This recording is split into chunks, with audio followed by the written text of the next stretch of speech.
And another good afternoon to you. This is Music Scene Investigation. Rich Wildman here. Glad to have you with us today. Got a great show ready for you. Going to start that in a couple of seconds. Before we do, I want to let everyone out there know how to get their music to us. If you're an indie artist and you want your song in front of our panel to find out what they think about it, it's very easy to do. Go to musicsceneinvestigation.com, submit a song at the top of the page. You click that, you read the information underneath of it, and you know covers, 5 minutes or less, MP3, simple. Really. We don't charge you anything. It's all done free of charge for indie artists around the world. We do it every week, and we're going to do it again today. We're going to bring 3 new randomly selected songs and put them before our panel to get their take on them. And I'm looking forward to this one as well. Let's start introducing our panel to you. Our panelist from New York City, Mr. Tom Chianti. Tom, how are you, sir? Hey, well, just back from AES on Friday, and great show. A lot of people, larger than the last shows. A lot of people, very crowded. Got my pneumonia back. Lucky you. Yeah, well, you know, I knew I was pushing. It was very close getting over the pneumonia and going to the show, but there were just so many things going on. You have to go. And sort of the newest from DigiGrid, Avid, and Focusrite, and a whole bunch of people. And it was really crowded. Everybody was in a good mood. Everybody was having a great time. I went with my son. It turned out to be the perfect father-son day trip. He's now known as Point and Shoot Tom, because he took all the video shots, and he took some great videos, which will be out around on a few networks and stuff, and I'll be blogging. We're looking forward to that, Tom. As always, keep us up to date on everything AES and recording and stuff. That'll be cool. My pleasure. All right, over to London, England. Let's meet Mr. Ian Husbands, who has another lovely T-shirt to show off to us. Ian, how are you? Have you not seen this one? I thought I'd show you this one. I don't know. I don't think so. Speakers and knobs, and not button-type knobs, and speakers and more speakers. And a record, really. A big record right in the middle. Yeah. Kind of Iron Man-ish thing if it glowed. That's my 12 inches. Okay. Yeah, you're more of a CD man, I hear. Not an extended play album, I take it. So, when you say a CD man, what, 120 by 120 millimeters square? Yeah, right. All right. We're getting a little out of hand here. It's too early in the show for this. How are you, Ian? I'm good. Busy. Lots of things on. Just completed a video with Mr. Ian Blackwood, which will hopefully be out in a few weeks on YouTube, so look out for that. Very nice. Otherwise, lots of other things going on. It's nearing Christmas time in the retail trades, and so time's getting busy on that side of things as well. Well, it keeps you busy, keeps you out of trouble, keeps you off the streets. Now, something's got to. Yeah, it's either that or the wife, one of the two, and, you know, it's the way it works. And she's the one that wants me on the street. That's what I'm saying. Now, last week we had... We had 3 songs on the show that I know you have statistics for. Those 3 songs were from Alexander M, however you pronounce that. I'm not really sure. Rodin Coil and the Toffees, which was selected as our song of the week. How did everybody fare in the witness statements, Ian? Well, actually, really cool. We went for the Toffees last week, and I think we all agreed that the mix and production was a bit raw and needed a lot of attention, but we did agree it was the best song. And what was really cool from my point of view is when I was sort of looking through their stuff to let them know that they'd been voted Song of the Week on Monday, I realised that they were actually relatively local, with the bass player living in Ruislip, which is about a 20-minute drive from me, which is really quite cool. Very cool. So, but the voting this week was low, but it was also very strange. Best songwriting was to the Toffees with 75% of the votes. Best performance also went to the Toffees with 75% of the votes. Okay. But best mix and production went to song 1, which was Roads by Alexander and it was only 1 vote. Really? So people voted for best songwriting, people voted for best performance, but only one person saw it fit to vote for best mix and production, which I think, you know, really does reflect the views of the panelists last week very, very well. because that seemed to be the issue with most of the tracks. Now that's really very strange when you think about it. That the vote was kind of sigoglin, I guess. I mean, that's the only way I can put it. Is it was tilted very heavily. Yeah, it just seems that people didn't care for the production or the mix on any of the tracks, so they left that one out. They want to vote for it. Very odd. Very odd. Well, I certainly hope that on today's show, everybody takes advantage of the witness statements and gives up a vote and lets us know what they think about the songs they're going to hear in just a little bit. Before we get to the music, however, I do want to introduce our guest panelist. Our guest panelist has been on the broadcast with us before. We're happy to have him back. He's an entrepreneur who, at the age of 20, came up with an osmotic system. We talk about this because we love to drink. And if you're as serious about drinking as I am, you only go to establishments that utilize this system. And it basically is allowing for the fast pour of beer, and it's very cool. I think it is anyway. And he's also got a new product out, and it doesn't have to do with drinking, but it's still very cool. It's called Mimir, and our guest panelist is Tom Oswald. Tom, welcome back, sir. How are you today? I'm very good, thank you. It's a pleasure to see you all again. Well, it's great to have you back with us. Now, this new product, this new app you guys have out, Mimir, is an application built for indie artists. Am I right in that?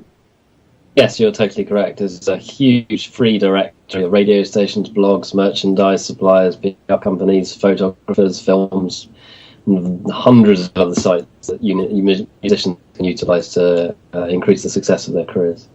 So now I've not seen this. I've not had the opportunity to see this particular app. Now I know that Ian has, and Ian's been using it for a while now.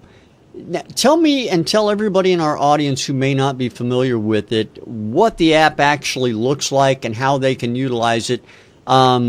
If they're an artist, and maybe even if they're not an artist, how it might benefit them. Okay, well, I mean, if you go into the app, you've got, hang on, give me a second, I'll actually go into it. It'll be a bit easier. It's got so many functions in it. I mean, we've obviously got our music catalogue in it, which we want in it. Under DIY PR, we have all of these links with their logos. I mean, you've got design, digital and printed media, places to find gigs, merchandise supply, music business advice, music competitions where you can apply to win competitions, music selling platforms where you can sell music, musician networking sites like Facebook, especially for musicians, photography and filming, PR companies, radio stations, recording and mastering, and useful applications. So, for example, if you're a musician and you want some radio play, you go to the radio app, pick a radio station, and all the details there. You go straight to the site in the app, pick up fill in the forms or email them your music, and hey presto, you just that with everyone in there, and you're at some point going to get radio play, assuming they like your music. Or if you're not a musician, but you're into indie music, for example, you can do exactly the same. Go into each one, listen to the radio station. If you like it, you can continue listening to it, or you can go to the blogs and you can read all the latest news on the latest indie music out. I mean, there's hundreds and hundreds of blogs and radio stations in here. Or if you just want to keep on top of the news, I mean, you can go to the music news at the bottom. We have the official news, which is basically RSS codes from all the top music websites around the world. Tweets, which are tweets from all the top music helper guys. So, for example, right now, there's a tweet out from Band Helper saying artists should build lifelong relationships with their fans. So there's a huge post on how to do that. Or if you go back, it's Music Promo Heroes, got a blog out for super fans, a key to a sustainable music career. So you can read all of this within the app. I mean, it's a huge music resource. And then if you want to do a live video stream, you can get in contact with us, and we can stream your gig or interview or whatever directly to every single person who has our mobile app. You can actually communicate with people inside the app and tweet to them or send it to other people, and just it's so flexible, it's unbelievable. Now, I guess it's kind of like what our own Tom Chianti said when he dubbed it the Swiss Army knife of music apps for indie artists. Yes, that's what it is. I mean, you don't pay for it. It's completely free. We'll never charge for it. Well, not in the near future anyway. We're never going to charge existing users for it. It's there as a resource to musicians. It's not. I mean, it's not like someone mentioned. It's like the unsigned guide, but you have to pay for the unsigned guide. This is free. It's on your phone. It's always there, and it's downloadable on Android and iPhones. As I said, we add about 100 contacts a week to it, so it's not something static. It is continually building up in this massive database that, as a musician, you should be using something like that to get these contacts. It saves you having to go out there, find the contacts. We're putting them all together in one place for you. Now, you mentioned it is available on iOS. It's available on Android. Did I hear you right when you mentioned Android? Yes, it's available on Android and iPhone.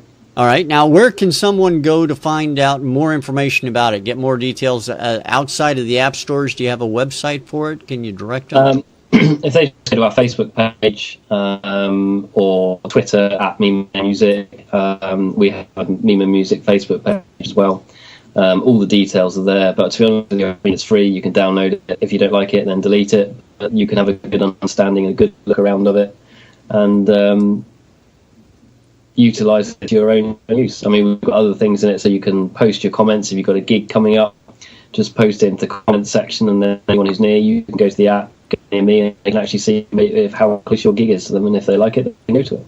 All right, that sounds awesome. Now, you haven't been with us for a couple of months, I think maybe even a little bit longer than that. The last time you were with us, I believe, if I remember correctly, now correct me if I'm wrong, you were drinking champagne, celebrating, and having a really good time, which is something we don't necessarily allow anyone to do on this show.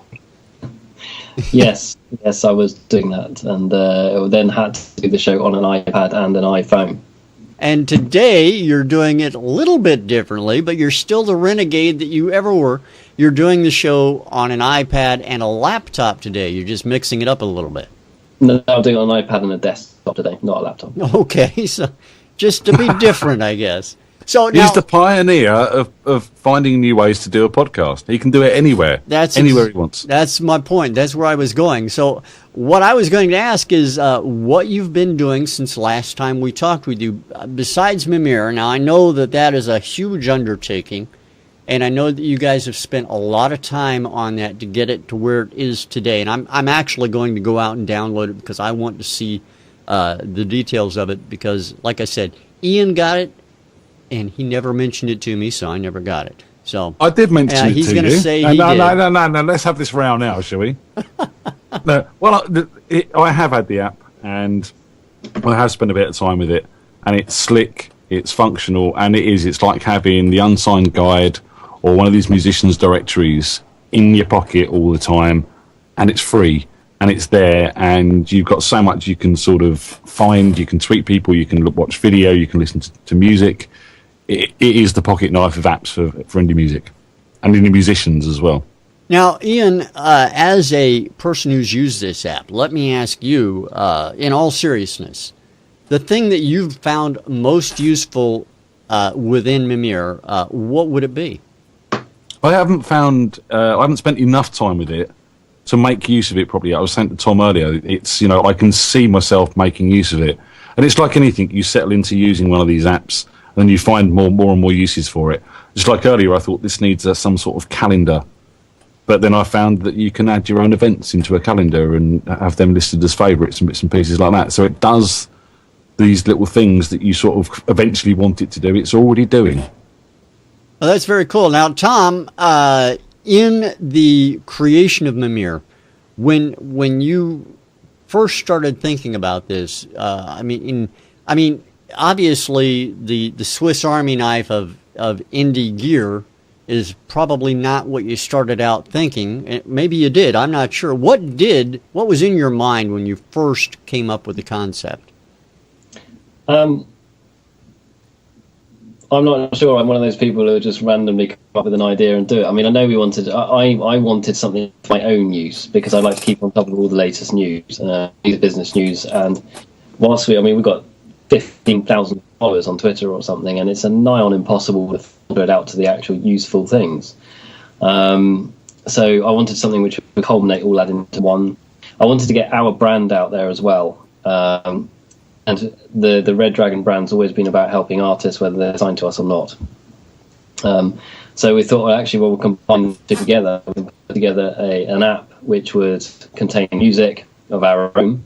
Then we can appeal to a much larger audience by actually making it very, very useful, or making it a very useful tool to these people. So we did a search on the App Store, had a look around a bit, and we couldn't find anything that actually had all of these features in it.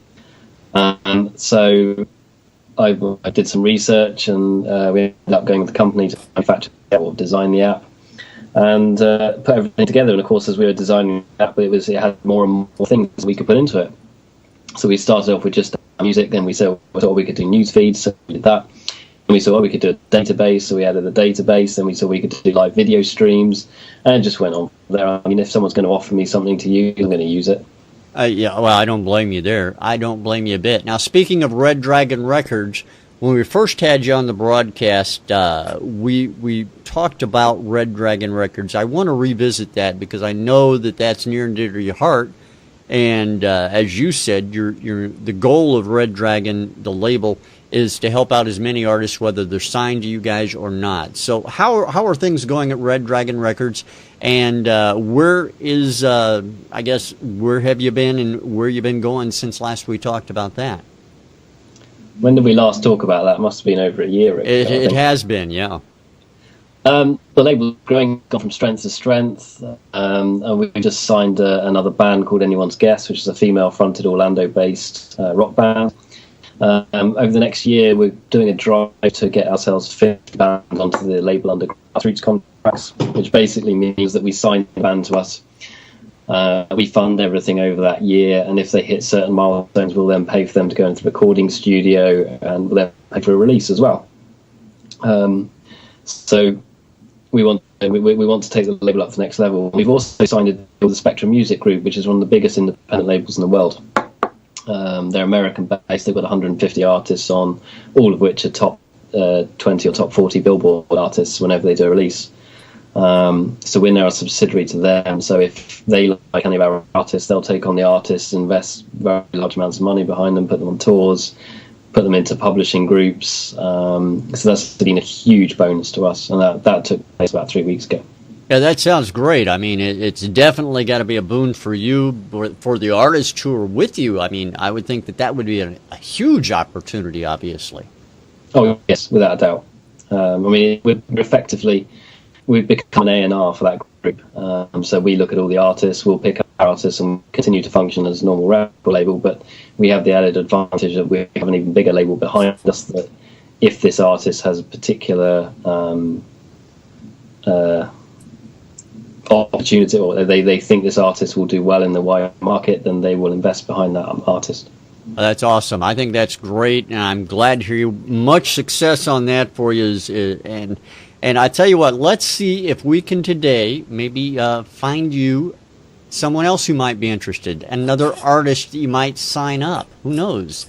And, of course, that's what we're all here for. We're here to listen to some new music and offer them some advice from our panel, and maybe find some new talent. You never know. That's what we do here. So if I can, let's go ahead and have everybody take a listen to track number 1 on today's MSI, and we'll get the things started, the things we do. Here is track number 1 today on MSI.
the night away, but we lost it too.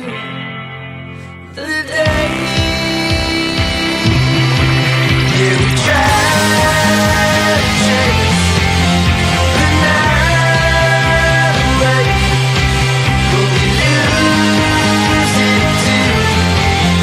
The day.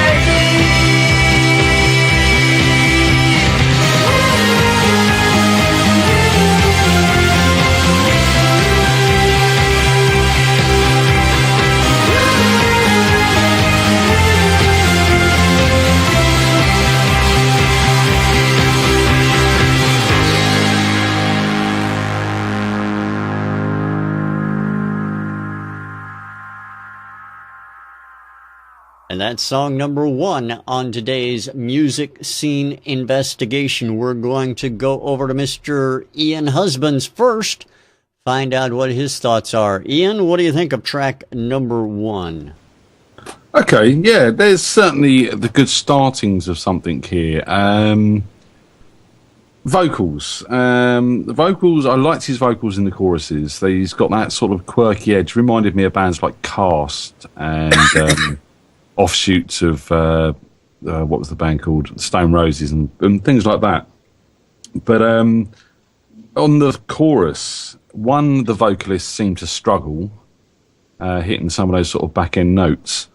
And secondly, the vocals just seemed to drop out of that chorus, and they were swamped by the instrumentation.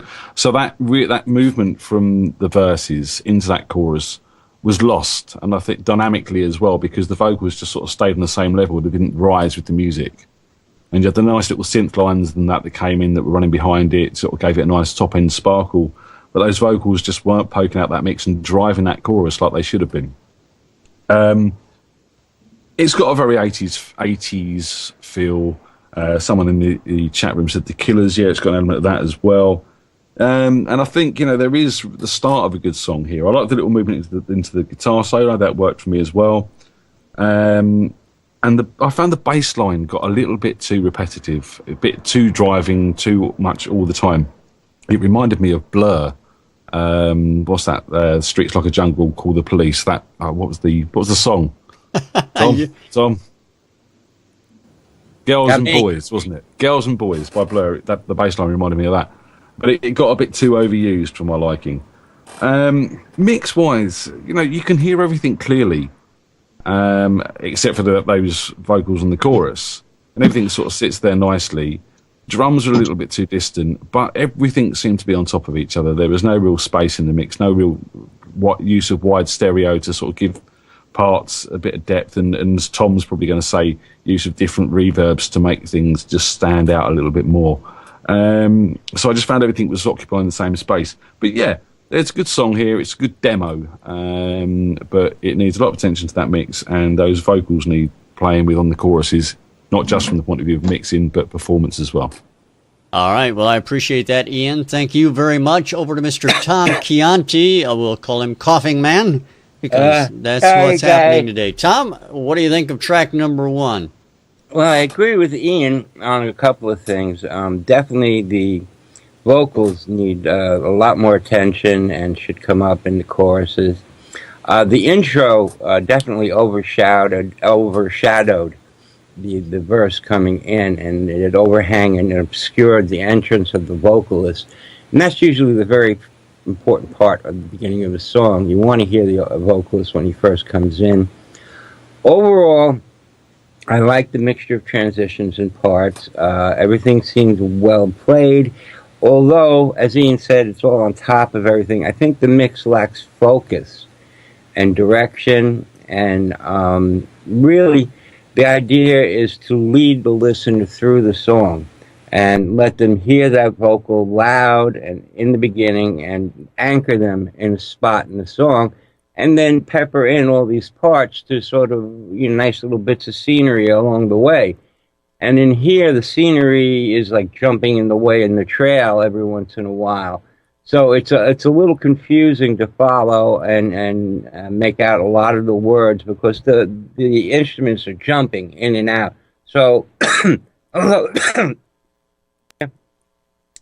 Although a really strong song, I liked it. It does have that 80s feel, but that's not a bad thing.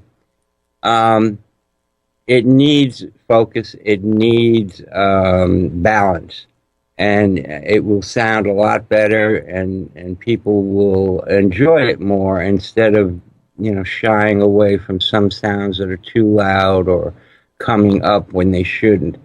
So overall, great demo. Puts forth a good idea. And it's a strong song. Just rework some of those parts in the mix. All right. Well, I appreciate that, Tom. Thank you. Over to Mr. Tom Oswald, getting his thoughts now on track number 1. Tom, what do you think of track number 1? Well, unfortunately, it broke out after 90 seconds, so I only heard 90 seconds of the track. But it sounded good to me. I mean, I like the vocals. They could have been deeper, perhaps. The voice wasn't hugely powerful. The music was okay. The backing tracks was okay. I enjoyed it. The 90 seconds I heard anyway. Well, I'm sorry you only heard 90 seconds, unfortunately. Maybe, I don't know why that might be, other than maybe a connection issue, but if you, on the top link on the playback page, you can right-click and actually download it, and maybe that'll help. I'm not sure if you want to try that or not, but either way, I certainly hope you don't have problems with the other 2 tracks. Yeah, I hope not. And Tom Chianti, question in the chat room for you. I think you can answer it in the chat room, asking how much you're going to charge to mix an album. It all depends on what's involved. I think he charges $5. Anywhere from nothing to $5,000 to $10,000. It's Yeah, it is what it is. It is what it is. Now, let's go ahead and continue on. Let's listen to track number 2 right now on today's Music Scene Investigation. Hope you enjoyed, everyone. This is track number 2 on today's MSI.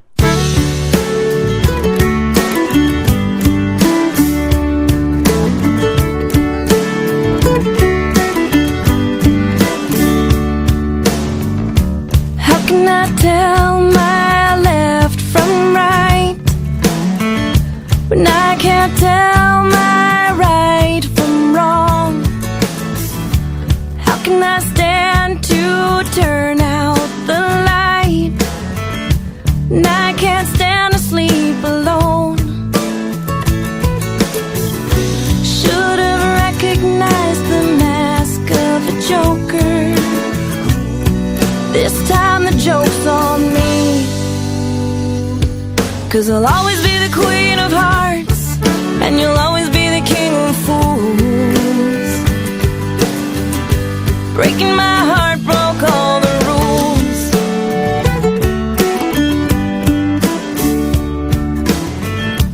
How can I turn your heart around? And everywhere I turn I lose. How can I stand on my own 2 feet now when I can't even tie these shoes? If you cannot change the spots on a leopard, then how did you tame me? 'Cause I'll always be the queen of hearts, and you'll always be the king of fools. Breaking my heart broke all the rules.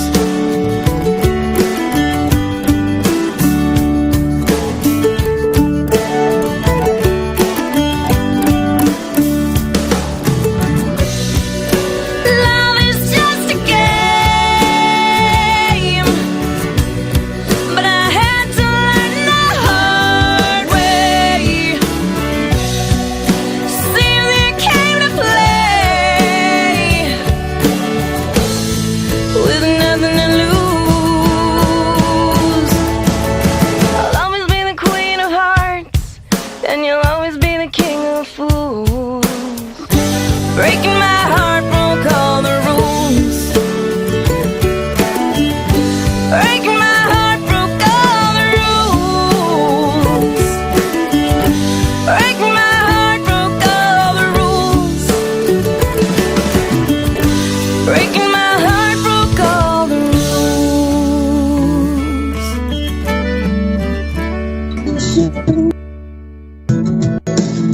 And that is song number 2 on today's MSI. Now, I have to apologize because I did forget to introduce the first song. The name of the first song is called Chasing the Night by Alex Vans, and we appreciate Alex sending that track in to us. Apologize for forgetting to introduce it.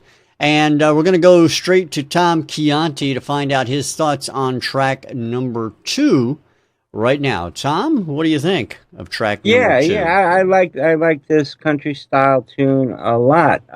It started right off very strong, pop right in your face, boom, vocal right in the middle. You could hear everything, well balanced, good mix. A little harsh on the vocal for my taste, but again, mixing is a very personal thing. You could hear everything, and I liked the lyrics, and maybe semi-cliched, you know, with using the cards. The King of Fools and Queen of Hearts. But you know, it goes with the genre. Very pleasant voice, excellent musicianship with a little bit of flavorings here and down. Very well produced. Evenly across, left to right, top to bottom. Well done. I'd say this is a very strong contender. And the subject matter, while tried and true, is and nothing new, as Ian May said.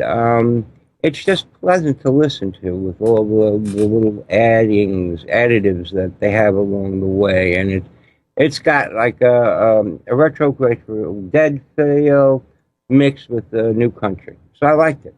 All right, Tom, I appreciate that. Over to Mr. Tom Oswald right now to find out his thoughts. Tom, what do you think of track number 2?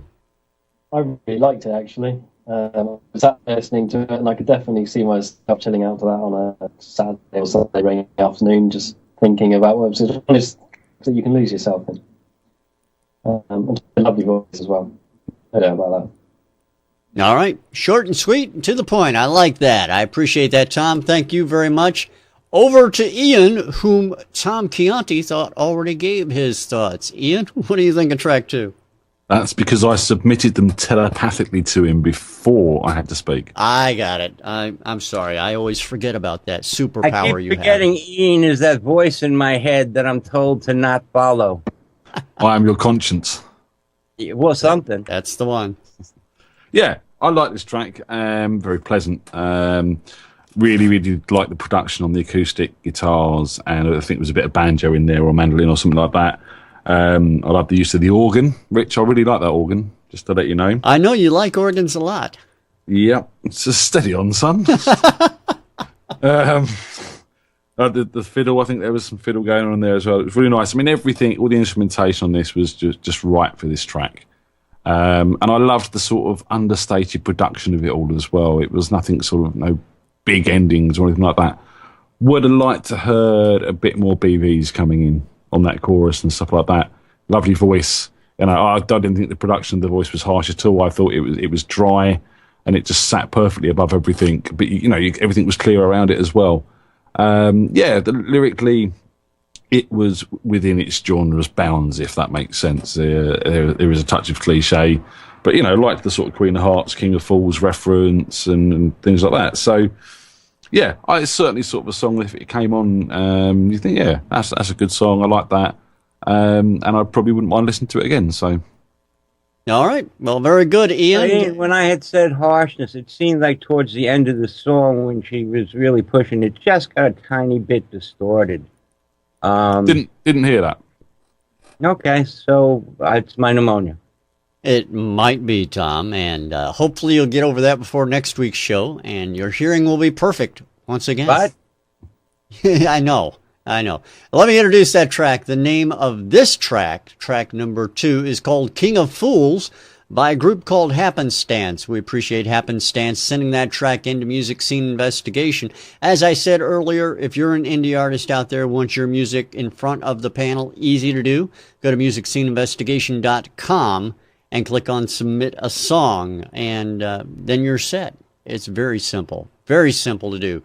We have one more track to listen to, gentlemen, track number 3 today, and I would ask that you go ahead and listen to that right now while I play that back for our audience as well. This is track number 3 on today's Music Scene Investigation.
That is track number 3 on today's MSI, and got Tom Oswald back online with us. Don't know what happened there, Tom. I think we just had a bandwidth issue or something like that for some reason, but glad to have you back. Did you get a chance to listen to song number 3? Yes, no, I totally listened to it. Good tune. All right, great. What do you think about it? Oh, it's really catchy. It's definitely the best one out of the 3. All right. Well, I like these short reviews that you give, Tom. You're just right to the point, and no beating around the bush with you. All right, over to Ian, finding out what he thought. Ian, what do you think about track number 3? Yeah, hear a lot going on, and we were having a chat in the chat room during this, and there's a lot of influences coming through in this. I mean, I sort of had Nine Inch Nails reference, Depeche Mode, bit of Bon Jovi in there. There's a lot going on, which is working kind of well together. It's got Killers as well, another song with a Killers reference.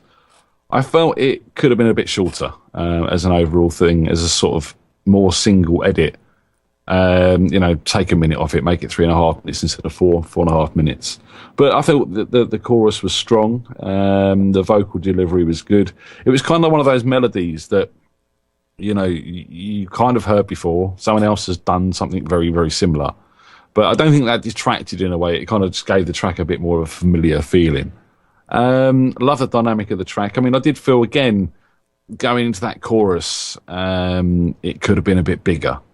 It could have been a bit more of a bang into that chorus.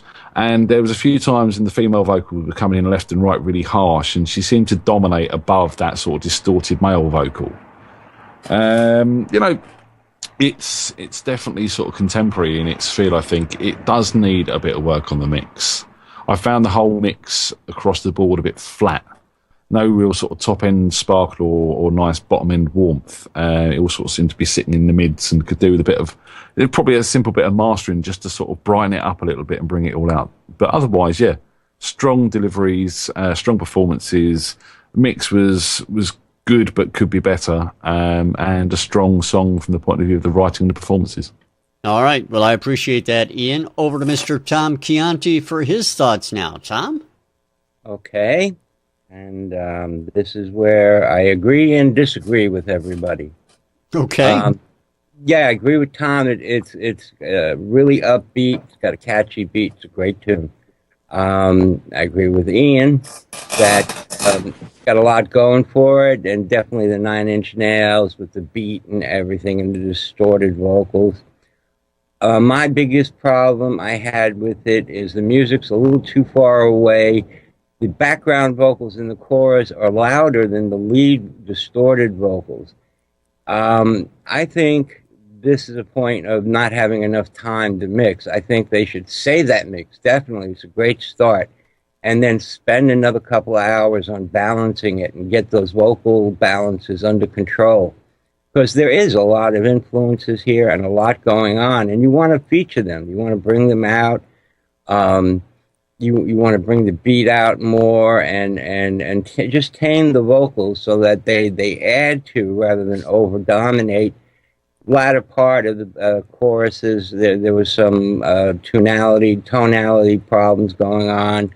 But all in all, it's a strong song. I really like it. It's current. And I think if they finish the mix, they'll have a great product. But they definitely have to balance those vocals better and bring that distorted vocal up and bring the music a little bit closer. A lot of little things that you do in the last couple of hours of mix that they may or may not have had the time to do. All right. Well, I appreciate that, Tommy. Thank you very much. Now, I want to tell you the name of that song. The track is called, as soon as I bring it up for everybody, the track is called Changing World. It's by a group called Southway Music. Southway, we appreciate your sending that track into Music Scene Investigation.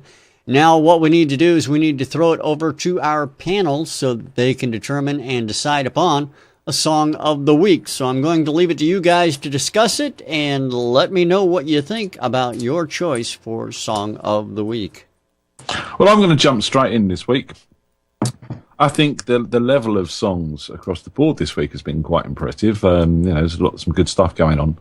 But the one song that's going to stick with me, I think, is number 2. I do feel that number 3 is probably more commercial, but I just feel that as a complete package, number 2 has got a bit more going for it because, I did feel number 3 was a bit too long and there was more mixed issues with that than there is with number 2. So I'm going to go with the lovely young lady on number 2. All right. I'm in between 2 and 3 at the moment. All right. And Tom. I'll go. All right. Yeah, as a complete package, ready to go, I would have to go for number 2. As the best song with the most potential, I would go with number 3. But as ready to go, radio ready practically would be number 2. And normally I'm not very fond of the country influence tracks, but this is just rambles on, nice and, you could listen to it in any number of circumstances. Number 3 made me want to get up and dance. I will tell you that. And if the balances had been better, I would have been all for it. All right. So you're selecting number 2. Is that what you're saying? Yeah. All right. And Mr. Tom Oswald from Red Dragon Records. Ooh. Have you made up your mind between 2 and 3 yet? Well, I totally agree with Tom on the number 3 about, I have to get up and dance to that track. But yeah, I mean, as a ready to go product, number 2. All right, so there you have it. It sounds like, from the looks of it, our song number 2 is going to be the song of the week, and that song is from Happenstance called King of Fools, and that will be indeed our song of the week. Mr. Tom Oswald, thank you so much for being with us this week. We really appreciate that and wish you all the luck in the world with Mimir and, of course, Red Dragon Records as well. My pleasure, and thank you for having me. Well, we'd love to have you back again sometime, hopefully sooner, not so many weeks and months in between. Anytime. All right, and I want to thank everybody out in the audience for joining us as well. Thank you for being with us. Do have a note I want to let everybody know about. If you get the opportunity, head over to Worldwide Indie Radio. That is butterfliesradio.com.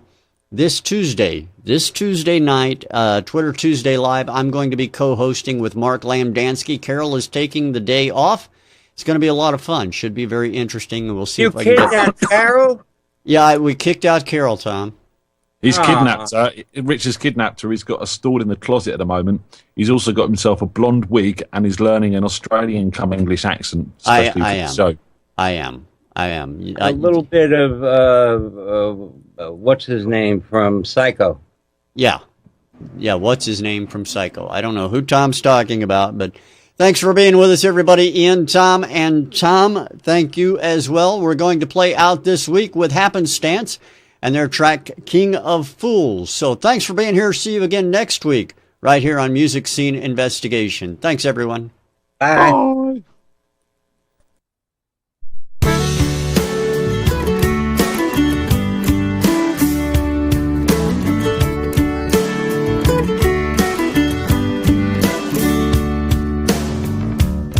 Can I tell my left from right when I can't tell my right from wrong? How can I stand to turn out the light and I can't stand to sleep alone? Should have recognized the mask of a joker. This time the joke's on me, 'cause I'll always be the queen of hearts and you'll always be the king of fools. Breaking my heart broke all the rules.